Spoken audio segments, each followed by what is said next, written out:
పార్లమెంటుపై దాడి ప్రజాస్వామ్యంపై జరిగిన దాడిగానే చూడాలని అన్నారు డిప్యూటీ సీఎం భట్టి విక్రమార్క.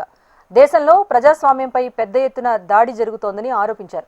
ప్రజాస్వామ్యంలో దేవాలయంగా భావించే భారత పార్లమెంటుపై దాడి జరిగితే ప్రధాని హోంమంత్రి ఇంతవరకు ప్రకటన చేయకపోవడం బాధాకరమన్నారు. దాడి ఘటనపై సభలో చర్చ జరగాలని డిమాండ్ చేస్తే 146 మంది విపక్ష ఎంపీలను సస్పెండ్ చేశారని అన్నారు. దేశంలో స్వేచ్ఛగా మాట్లాడే హక్కు లేదు అంటూ విమర్శించారు భట్టి. పార్లమెంట్లో భారీ సంఖ్యలో ఎంపీలను సస్పెండ్ చేసిన చరిత్ర గతంలో ఎప్పుడూ లేదన్నారు భట్టి.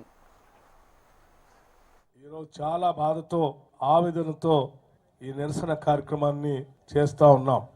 ఈరోజు భారతదేశంలో జరుగుతున్నటువంటి పరిణామాలు చూస్తూ ఉంటే దశాబ్దాల పాటు ఆనాటి కాంగ్రెస్ నాయకత్వం ప్రాణత్యాగాలు చేసి కొద్దిమంది, వారి జీవితం మొత్తం కూడా దేశం కోసం అంకితం చేసిన కొద్దిమంది, అనేక మంది పోరాటాలు చేసి తెచ్చుకున్నటువంటి స్వతంత్ర భారతదేశ ప్రజాస్వామ్యం ఈరోజు పెద్ద ఎత్తున నష్టపోతా ఉంది.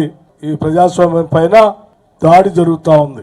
భారత పార్లమెంటు పైన దాడి అంటే ఈ దేశ ప్రజాస్వామ్యం పైన దాడిగా భావించాలి. భారత పార్లమెంటు పైన దాడి అంటే ఈ దేశ భారత రాజ్యాంగం పైన దాడిగానే భావించాలి.